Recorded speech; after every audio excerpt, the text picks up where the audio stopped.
안녕하십니까. 세부시온 9번째 시간입니다. 이번 시간에는 크기와 회전에 대해서 살펴보도록 하겠습니다. 먼저 클래스와 템플릿의 차이에 대해서 말씀을 드리겠습니다. 클래스하고 템플릿은 근본적으로는 차이가 없는 거지만 클래스라는 거는 그 프로그래밍 랭귀지에서 자주 쓰는 그 용어이기 때문에 그거하고 똑같은 의미를 갖습니다. 즉 이제 붕어빵 틀인데, 이제 클래스라는 거는 그거하고 이제 그 어떤 모양을 그 정형을 이제 디스크라이브 해놓고 그거하고 똑같은 그러한 어떤 그 인스탄스들을 계속 만들어낼 때, 그러니까 찍어낼 때 그를 쓰는 어떤 그런 표준 같은 거죠, 클래스라는 것. 그래서 찍어내고 나면은 그 다음에 이제 그게 화면상에 이제 그 인스탄스로 이제 앉혀지게 되는데, 그 인스탄스를 비교하는 툴을 이제 템플릿이라고 그럽니다. 그래서 전 시간에 이제 템플릿을 어떻게 구성하는가를 이제 말씀을 드렸는데, 이제 이게 좀 어떤 경우는 좀 그냥 비슷한 개념이기 때문에 그냥 섞어서 쓰기도 합니다. 근데 정확하게 이제 그 의미를 짚고 넘어가기 위해서 이제 말씀을 드리면, 지금까지는 이거를 설명할 수 있는 그 용어가 자체가 설명이 됐지 않기 때문에 이제 그 설명을 못 드렸는데, 이제는 드릴 수가 있습니다. 그래서 설명을 드리면, 클래스라는 거는 이제 아까 말씀드렸듯이 이제 찍어내는 트리죠. 그 모양에 이제 사전에 있는 어떤 그러한 데피니션입니다. 데피니션.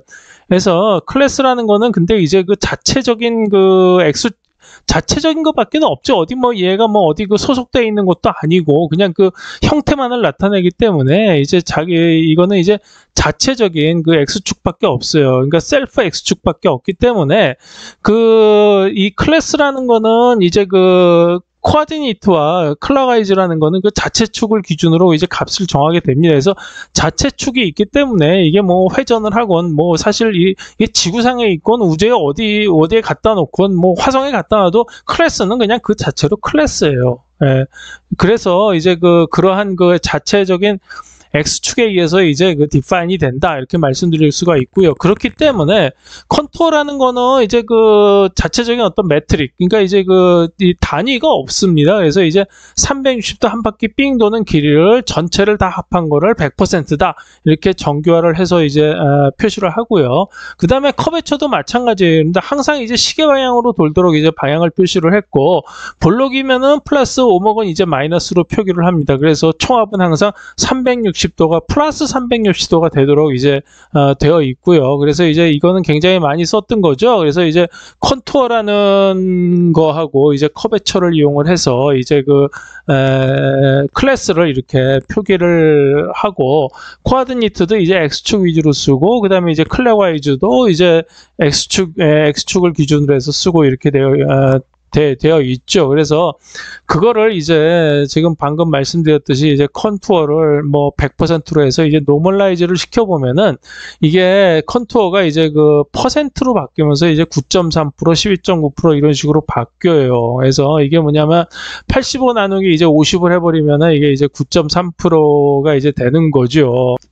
그리고 여기 이제 직선은 이제 70이라고 되어 있는데, 이거를 이제 전체 길이로 나눠보면 이제 12.9%가 되는 겁니다. 그래서 이제 빨간 거는 이제 완전히 이제 꺾이는 점인데, 그 꺾이는 점은 이제 길이가 없다고 이제 가정을 한 겁니다. 그래서 이제 0%로 이제 나왔고요. 물론 꺾이는 점도 하나의 길이는 있어요. 그러니까 한 1, 2나 2 정도의 이제 길이가 있는 건데, 이런 식으로 이제 퍼센트가 이제 형성이 됩니다. 그리고 근데 이제 템플릿은 이제 인스탄스를 비교하는 패턴이다, 이렇게 되어 있죠. 그래서 이제 아까도 말씀드렸듯이 인스탄스가 생기면 그거를 이제 패턴하고 비교하는데, 전 시간에 이제 좀 자세하게 말씀을 드렸습니다. 그래서 이거는 일단 인스탄스이기 때문에 화면의 수평축이 이제 기준축 X가 되는 거고요. 그 다음에 이제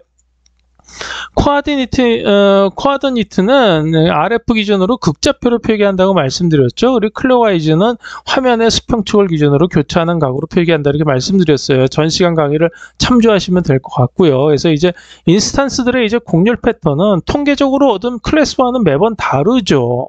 이게 사실 프로그래밍 랭귀지에서는 절대 다를 수가 없는데, 이 화면상에서는 이제 카메라에 의한 각도라든가 아니면 이제 퀀타이제이션 노이즈 같은 것들이 다 다르기 때문에 이게 이제 또 매번 똑같을 수가 없습니다. 거의 다 다르다고 봐야죠. 그래서 컨투어 커베처 대신에 이제 픽셀당 공률을 쓴다 이렇게 말씀드릴 수가 있어요. 그래서 픽셀당 공률이라는 거는 전 시간에도 말씀드렸지만 이거가 몇 픽셀 갔을 때 이제 85도가 꺾이면 그거를 이제 픽셀 개수로 이제 나누는 거죠. 이제 그렇게 나누는 건데 이거를 쓰는 이유가 왜냐하면은 실제로는 이런 식으로 뭐 이게 하나의 그 칼라 구간으로 이제 클래스가 정해졌다고 했을 때 그 칼라 구간 칼라 구간이 전체가 완벽하게 이렇게 다시 그 다음 화면에 나와주면은 전혀 뭐 틀림 오차가 안 생기고 이제 에러가 안 생기겠지만 그렇지 않고 여기서 뭐 이제 그 뭐 차폐가 생길 수도 있고 그 다음에 이제 다른 쪽하고 이제 그 컨투어가 다른 쪽으로 연결이 되면은 이제 그쪽하고 이제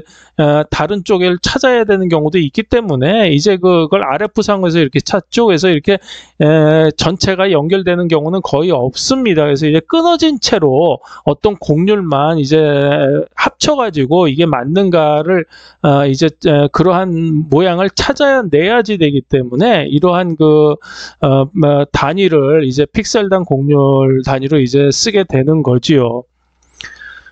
그래서 이제 그 RF에 따라서 픽셀당 공률 값을 어떻게 계산하는가를 한번 살펴보겠습니다. 이제 그래서 클래스의 컨투어 값들을 이제 보면은 이게 고동색으로 이렇게 표시한 거가 여기 이제 노란색 RF로 잡혀진 건데 이제 빨리버터 파남보 색깔로 해서 이 정도 크기를 이제 100%로 이걸 100%로 잡았다고 보는 거죠. 그래서 이거를 100%로 잡았을 때 이게 이제 그 컨투어가 9.3% 뭐 12.9% 이렇게 되는 건데 커베처는 당연히 변함이 없고요. 뭐 크기에 따라서.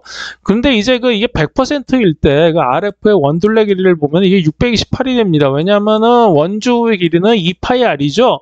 2파이 R인데 이게 R이 100% 이게 100이기 때문에 이게 628이 되는 거죠. 그래서 이게 이 100%인 경우에는 이제 여기 픽셀당 커베처, 즉 픽셀 PX 커브라고 쓰여 있는데 픽셀당 커베처가 이제 85 나누기 이제 9.3을 이제 이 85 나누기 이제 그 컨투어가 9.3이죠. 그래서 9.3을 하면 이제 9.14가 되고 여기서 레드는 꺾인 점을 그냥 1로 계산을 합니다. 그래서 이거는 다시 그냥 그대로 그냥 85도가 되는 거고요. 그 다음에 이제 파란색인 경우에는 이제 이게 25, 커베처가 25가 꺾였는데 여기 이제 픽셀 값이 12.9가 되니까 그걸 나눠주면 1.94 이런 식으로 계산이 됩니다. 그래서 이런 식으로 계산이 되는데 이게 이제 100%일 경우 즉 이 정도 크기의 RF를 가지고 검사를 한다 그럴 때 이게 이제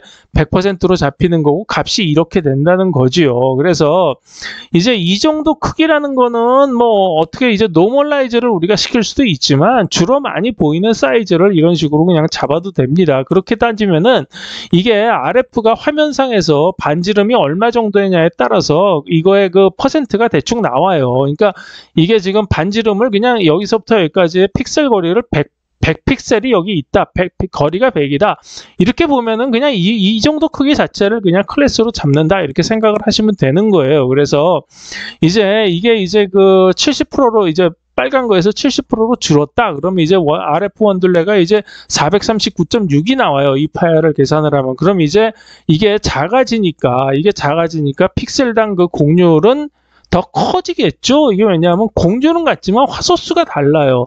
여기 화소수하고 여기 화소수가 다르기 때문에 픽셀당 공률 값은 달라지는 거예요. 똑같은 공률이라고 하더라도. 그래서 이게 공률 값을 그러니까 픽셀당 공률을 계산해 보면 여기 값보다 1.43배가 커지게 돼요. 줄어들면 그렇게 되겠죠.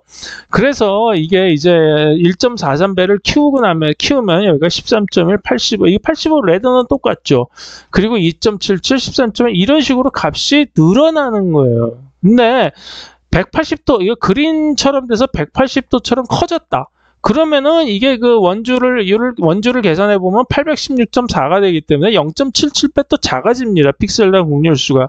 그래서 이렇게 7.04, 85, 1.49, 7.5, 3.33 이런 식으로 해서 이게 그 줄어드는 거죠. 이렇게 줄어들어서 이 RF가 얼마냐. 그러니까 즉 우리가 RF라는 거는 전 시간에도 말씀드렸듯이 화면을 계속 스캔하면서 그만한 크기의 쉐입을 찾는 거가 RF라고 말씀드렸죠.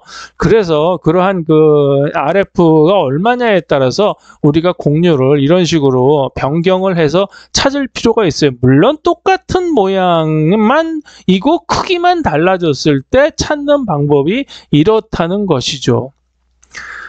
그러면 픽셀당 곡률 값을 그거를 이렇게 구태여 이거를 찾아서 만들었느냐? 그냥 커베처 값으로 하면 안 되느냐? 그런데 그게 이제 이렇게 구한 이유가 이 커베처 값이라는 거는 보면 여기서부터 여기까지가 전부 디스크리트하죠. 그냥 탁탁 그냥 이게 그러니까 어렵틀리하게 이게 꺾여요. 그죠?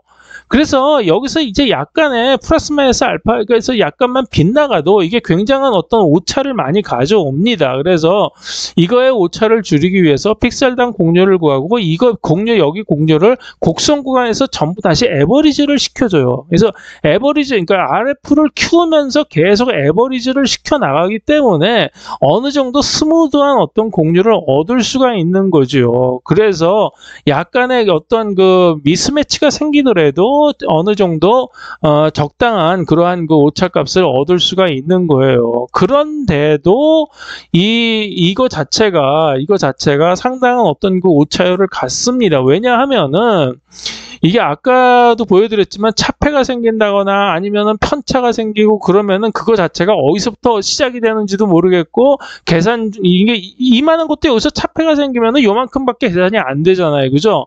이제 그런 경우가 많이 생기기 때문에 여기서 이제 그 플러스 마이너스 알파에 이제 마진을 또 주는 거예요. 그러니까 그런 정도의 마진을 줬을 때 이제 플러스 마이너스 알파 값들을 이제 여기서 이렇게 주어지게 되는 겁니다. 전에 제가 시즌 1에서 말씀드렸듯이 패턴의 인식을 하기 위해서는 어떤 다크가 필요하다고 그랬죠. 다크는 D는 디멘전, 그 다음에 A는 플러스 마이너스 알파, 그 다음에 R은 RF, 그 다음에 C는 클로스드의 약자라고 말씀드렸죠. 그런 식으로 이제 그거 4개 중에서 이제 플러스 마이너스 알파를 이쪽으로 적용을 해서 어느 정도 그게 이제 마진을 갖고 이제 움직일 수 있도록 그렇게 해줘야 되는 겁니다. 그런데도 불구하고 오차 또는 편차 또는 이제 아까 말씀드렸듯이 이게 회전한다거나 크기가 바뀐다거나 이럴 때 어떤 퀀타이제이션 노이즈, 즉 어떤 그 양자와 잡음에 의해서 이러한데 커베처나 이런 값들이 계속 바뀌고 구간도 이제 어느 정도 이제 움직이고 똑같을 수가 없습니다, 절대로. 그래서 그런 걸로 인해서 심한 경우는 이게 직선으로 판단이 안 되고 이렇게 약간 구부러지는 곡률 구간이 달라지는 경우까지 생겨요. 예, 이게 만약 같은 걸로 이제 판명이 된다 하더라도 여기서 이제 이러한 새로운 이제 오목이나 볼록이 생길 수가 있다는 거죠. 그랬을 때 이거 두 개를 계속 평균을 그러니까 계속 누적이 돼서 이 쉐입을 누적을 해서 이제 클래스를 이제 만들어내야 되는데, 클래스라는 거는 다시 말씀드리지만 어떤 하나의 물체를 떨렁보고 그거에 의해서 만들어지는 게 아니죠. 그러니까 똑같은 문제를 수도 없이 보고 또 보고 이쪽으로 보고 저쪽으로 보고 또 계산 또 다시 해보고 이런 식으로 해봤을 때 그거의 어떤 통계적인 평균치를 가지는 것이 이제 클래스라고 말씀드릴 수가 있는 거거든요. 그렇기 때문에 수없이 보는 인스탄스들 중에서 이것도 이제 one of them, 그게 하나의 인스탄스인 거예요. 이것 A라는 하고 B가 똑같은 클래스라고 판정이 됐을 때 이 두 개를 어떤 식으로 클래스를 조정을 하느냐 하는 문제가 이제 발생이 되는데, 여기 이제 A라는 거를 인스탄스를 봤을 때 이제 템플릿이 이런 식으로 구성이 되죠. 이거는 이제 많이 설명을 드렸으니까 이제 똑같은 거고, 이게 B라는 식으로 이 정도의 이제 왜곡이 생겼을 때는 어떤 식으로 이제 그 코딩이 되냐 하면은 여기 이제 가로를 쳐놓은 것처럼 이게 80에서 82로 이제 바뀌죠. 길이가 좀 커베처가 이제 곡률이 좀 늘어나고 그 다음에 여기서 이제 이게 조정이 되는 거예요. 곡률에 대해서 0.85에서 0.83으로 조정되고 x, y에서 200이 203으로 되고 y 좌표가. 클락와이즈는 300에서 295도로 바뀌고 그 다음에 이제 새로운 그 보라색의 오목한 거가 이제 추가가 되는데 이거는 이제 컨투어가 30이고 커베처가 마이너스 2라고 이런 값이라고 이제 가정을 해보죠. 그럼 이거 두 개를 합치고 나면은 이제 이러한 범위가 생겨요. 그죠? 그래서 이러한 그 두 개를 합쳤을 때의 클래스는 어떻게 되냐면은 커베처는 80, 아까는 그냥 80에서 딱 고정이 되어 있었는데 이제는 유도리가 생기면서 80에서 82까지 허용을 하겠다. 그 다음에 이제 그 X 좌표는 0.83에서 0.85까지, X는 이만큼 허용을 하고 Y는 이만큼까지 허용을 한다. 그 다음에 이제 클락은 이제 클락와이즈는 295에서 300까지 이제 허용을 한다. 이런 식으로 범위가 설정이 되는 거예요. 그러니까 처음에 제가 말씀드렸듯이 이제 이거를 계속 완충작용을 두는 게 첫 번째가 이제 픽셀별 공률을 구했고 그거 안 돼서 다시 또 에버리지를 곡선에서는 에버리지를 시켰고 플러스 마이너스 알파를 뒀고 그 다음에 여기서는 다시 범위를 정하는 거죠.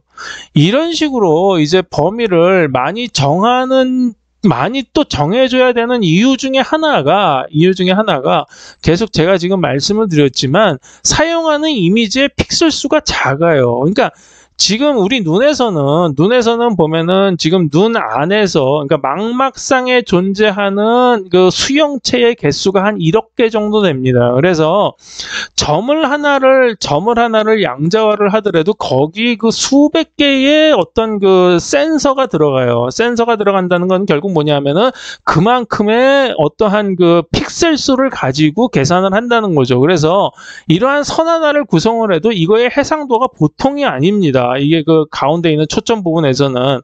그래서 이게 사실은 이러한 식으로까지 오차가 생겨나기가 어려워요.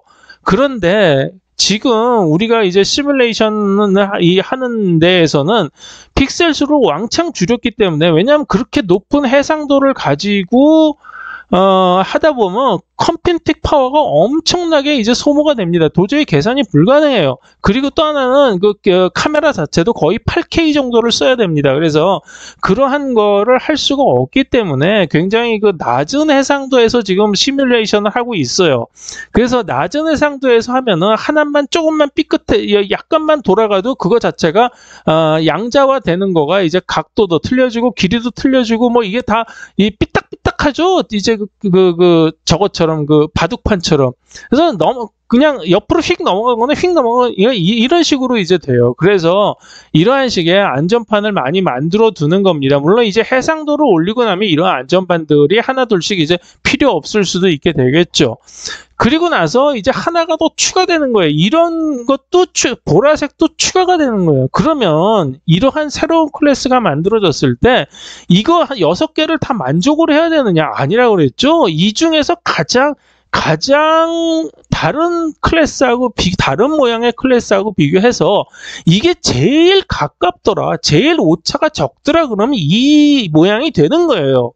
그러니까 이러한 예를 들어서 이 A라는 모양하고 B라는 모양이 있을 때 이게 완전히 의젝틀리 똑같은 어떤 그러한 것이가 화면에 보여서 여기 자체를 완전히 클래스로 두 개로, 이거 A하고 B가 두 개로 완전히 차이가 난다. 우리가 요거를 다 구분할 수가 있다. 어떤 거 육방만불의 사나이처럼. 그러면 A라는 클래스도 있고 B라는 클래스도 있으면 여기서 약간만 구분청만 해더라도 이건 B 모양이 되는 거예요. 그 다음에 전혀 이게 직선이 되면 이거 A 모양이 되는 거죠. 근데 우리는 이 정도는 거의 구분을 못해요. 왜냐하면 방금 말씀드렸듯이 이게 지금 크게 그려서 그렇지 이 정도의 이미지가 지금 우리가 시뮬레이션 하는 게 100x100 정도도 안 돼요. 그렇기 때문에 이게 지금 컴퓨터 상에서 수치적으로 계산할 때는 하나가 살짝 밀려가지고 이런 게 생길 수가 있는 어떤 그런 상태에서 이게 판단이 되는 거기 때문에 사실 눈으로 보면 거의 똑같아요. 그러니까 약간만 좀 이 자세하게, 완전히 자세하게 봐서 그거를 본다고 하더라도 어떤 사람은 이걸로 보고 어떤 사람은 이걸로 보고 그럴 정도이기 때문에 사실은 이거를 하나의 클래스로 보고 그 클래스 자체를 하나의 종합을 해서 하나의 완전히 업데이트죠. 클래스의 업데이트를 말씀을 드린 겁니다. 이런 식으로 이제 업데이트가 돼서 계속 이제 하나 보고 둘 보고 셋 보고 넷 보고 계속 보면 볼수록 이게 좀 더 많아지고 그 범위도 점점 이제 좀 약간 좀 유도리도 생기고 그러면서 이게 여러 가지 값들을 갖고 그 중에서 가장 매치가 잘 되고 맞는 퍼센트가 가장 큰 걸로 그렇게 이제 매치가 되는 거지요. 그래서 이제 크기와 회전에 따른 곡률값의 비교를 보면은 이거는 전 강의에서 이게 이제 그 하나의 그 커베처를 계속 돌면서 했을 때 이제 안 맞는 경우 이렇게 이게 거꾸로 맞았었죠. 그때 안 맞는 경우에 이제 얘인데 요번에는 이제 그 시그니처 포인트들만 이제 계산을 했어요. 이런 식으로 시그니처 포인트들만 계산을 했고 픽셀당 곡률을 구하고 다시 에버리징을 취하고 그다음에 이제 유도리를 놓고 그런 식으로 해가지고 가장 이제 이 빙글빙글 돌아가는 한 픽셀씩 시프트 시키면서 계속 이게 1000번씩 이게 픽셀 개수가 전체가 1000개면 1000개 전체의 어떤 그 에러 합을 구한다고 말씀을 드렸었죠. 그런데 이게 이제는 시그니처 포인트들만 계산을 해서 이제 다 계산을 해보면 이런 식으로 시그니처 포인트들이 나오고 거기에서 이제 그 코레스폰딩 하는 지점들이 있죠. 이런 식으로 이제 지정이 된 겁니다. 이게 지정된 거는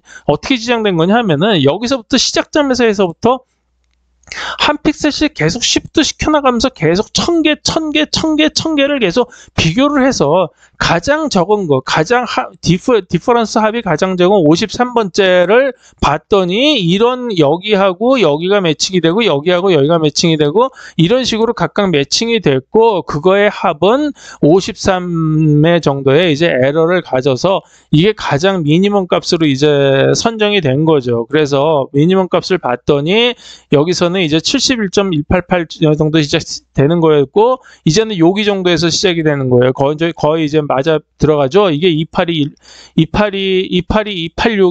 여기 정도 됩니다. 그래서 두 번째 되는 거는 두 번째 이제 에러가 더 작은 거는 뭐냐면 286, 190 거의 비슷하죠. 약간 좀 내려와서 190 여기 정도 되고 그 다음에 이제 세 번째 되는 건 다시 또 올라갔죠. 여기 정도 되는 거가 이런 식으로 여기 이제 요 점하고 요 점이 거의 이제 맞아 들어간 거를 이제 보실 수가 있는 겁니다. 그리고 회전은 전 시간에 말씀을 드렸기 때문에 이제 뭐 자세한 말씀을 드리지 않겠습니다. 58을 참조하시면 될 것 같고요. 회전각은 이 각도들의 이제 시그니처 포인트들의 각도들의 평균, 오차 평균이 가장 적은 방향으로 정하면 돼요. 이 노란 선들이 이제 시그니처한 부분들의 X축과의 각도라고 말씀드렸죠. 여기서의 이제 각각의 이제 그 클럭와이즈 각도들이 나오는데 그거에 이제 평균을 내서 오차 평균을 내서 가장 적은 각도로 이제 정하면 거예요. 그래서 이런 식으로 이제 그 곡률 패턴을 이용하면은 회전하고 크기 자체가 달라져도 충분히 잡아낼 수 있다. 이러한 그 원리를 설명을 드렸고요. 다음 시간에는 이제 원리를 설명하는 거에 이제 프로시저죠. 프로시저 설명의 마지막 시간으로 이제 그 형태와 변형에 대해서 살펴보도록 하겠습니다. 경청해 주셔서 감사합니다.